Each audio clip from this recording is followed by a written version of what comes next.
dedicated to Eastern and Southern Kentucky. This is WYMT Mountain News This Morning.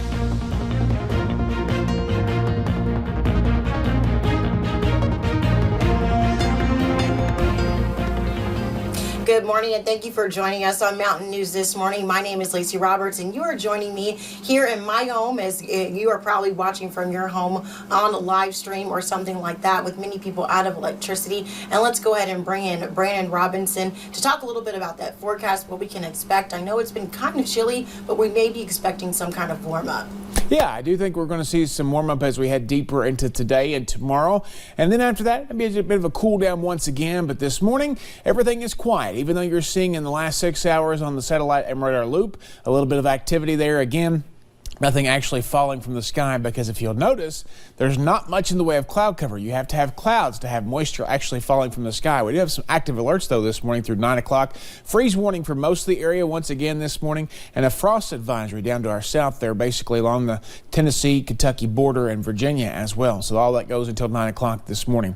Temperatures a little on the cooler side in some spots, closer to 40 in other spots there this morning. 37 in Harlan, but 29 in Irvin, 30 in Jonesville, 36 in London, but 34 in Pikeville, 33 in Jackson and Hazard, and 30 in Moorhead. Still a few degrees warmer than it was this time yesterday morning, just because of the simple fact that we were in the 30s in most locations, and we were in the 20s yesterday. Frost scrape alert this morning. We're going to again see a minute or two extra needed as you head out the door in some areas. Patchy, I think, this morning, and max warming needed on the coffee meter because we're getting closer to that freezing mark. Some spots below it already. Out the door forecast, I do think we'll be in the low to mid 30s this morning, and then start to climb into the mid 50s, mid to upper 50s by the time we get to this afternoon. Lacey? All right, Brandon, thank you. And as I mentioned, many of you are probably watching us via live stream on the web or on the WYMT mobile app this morning, and that is because at last check, more than or around 50,000 Eastern Kentuckians are still without power and without electricity, and the WYMT HD signal is down on the air. And of course, our engineers are working to resolve that problem. And meanwhile, Perry, Letcher, and Leslie counties are at the top of the power list for power outages at this morning, with more than 3,000 cases per county. The Powell Mill area of Leslie County has been without power for 3 days. People there experienced incredibly strong winds, tearing down trees, power lines, and damaging houses. One man spent Tuesday taking heaters to those in need and spent yesterday helping a family repair their home. Just Mother Nature's unpredictable, and it just, you know, you can see they got a long road ahead of them to get this property back to where it was. Power could be restored as late as Sunday. Crews say 95% of people should have power by then.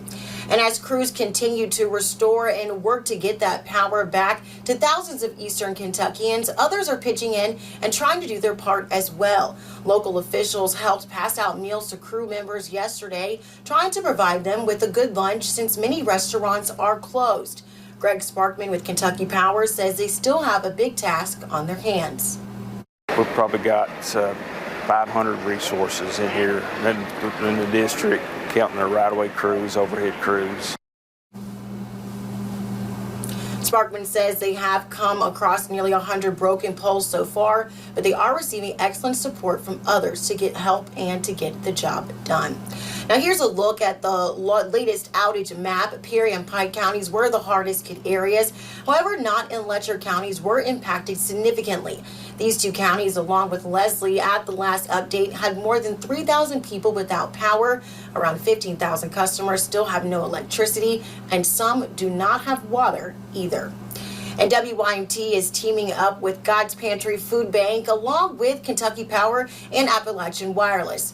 Now we are holding a virtual food drive to help those struggling to get by during the COVID-19 pandemic and after Sunday's windstorm.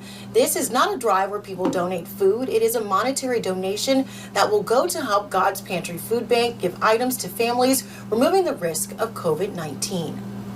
A traditional food drive where folks gather food and put it in a barrel or collect it, that's an important element of what we do day in and day out, month in and month out, year in and year out. It gives people a they're physically touching the food. They're involved in the process, and there's something to be said for that. It's an important aspect of what we do. Just a simple $10 donation can feed 80 kids and teens. You can, of course, find the link to donate on our website at WYMT.com.